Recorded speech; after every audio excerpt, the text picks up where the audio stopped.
NDA की बैठक में चिराग पासवान को बुलाया गया था और नरेंद्र मोदी के नेतृत्व में यह बैठक हुई। और बैठक से पहले चिराग पासवान ने देश के प्रधानमंत्री नरेंद्र मोदी जी के पैर छूकर आशीर्वाद लिए और नरेंद्र मोदी ने चिराग पासवान को गले लगाकर स्वागत किया। देखिए, बड़ी तस्वीर आपको दिखा रहे हैं। आज सोशल मीडिया पर लगातार चिराग पासवान और नरेंद्र मोदी की यह तस्वीर सबसे ज़्यादा लोग पसंद कर रहे हैं और कैप्शन में लोग लिख रहे हैं कि आखिरकार चिराग पासवान अपने राम से मिल गए। देखिए, इसलिए यह लोग कह रहे हैं क्योंकि चिराग पासवान अपने आप को हनुमान बताते थे नरेंद्र मोदी के, तो चिराग पासवान को लेकर इसीलिए कहा जा रहा है कि आखिरकार आज चिराग पासवान मिल गए हैं राम जी से। देखिए, नरेंद्र मोदी से उन्होंने जैसे ही पैर छूकर प्रणाम किए, आशीर्वाद लिए, कि वैसे ही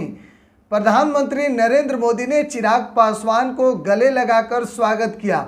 और एनडीए में बिहार के 4 पार्टी शामिल हुई, उसमें चिराग पासवान और उनके चाचा पशुपति पारस की भी पार्टी शामिल होने गई थी। लेकिन सबसे बड़ी बात कि जिस तरीके से चिराग पासवान ने एनडीए की बैठक शुरू होने से पहले उन्होंने देश के प्रधानमंत्री नरेंद्र मोदी के पैर छूकर आशीर्वाद लिए और उसके बाद नरेंद्र मोदी जी ने चिराग पासवान को गले लगाकर स्वागत किया। और इसके बाद ही और चर्चा तेज हो गई। उनके चाचा पशुपति पारस पहुंचे हुए थे, तो उनसे नरेंद्र मोदी जी ने हाथ मिलाकर उनका भी स्वागत किया। देखिए, एनडीए की आज बड़ी बैठक हुई है और उसमें बिहार के 4 पार्टी शामिल हुई, जिसमें एक चिराग पासवान की पार्टी यानी कि लोजपा रामविलास और दूसरा उनके चाचा की पार्टी पशुपति पारस की।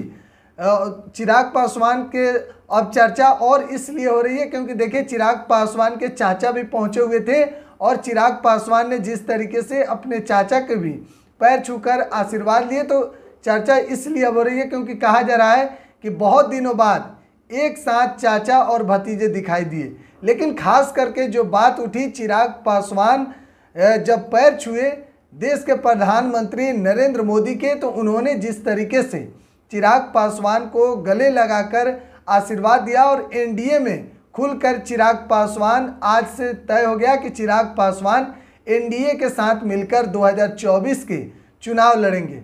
देखिए, बिहार में 40 सीटों पर चिराग पासवान आज दावा किए हैं कि एनडीए 40 के 40 सीटों पर चुनाव जीतेगी।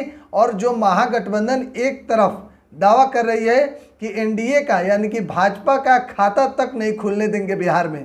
आखिरकार क्या कुछ होता है 2024 के चुनाव में, किसका पलड़ा भारी होगा, देखने वाली बात होगी। लगातार एक अपडेट भी हम आपको दे रहे हैं। आप बिहार एक सोच पर बने रहें। बहुत बहुत धन्यवाद।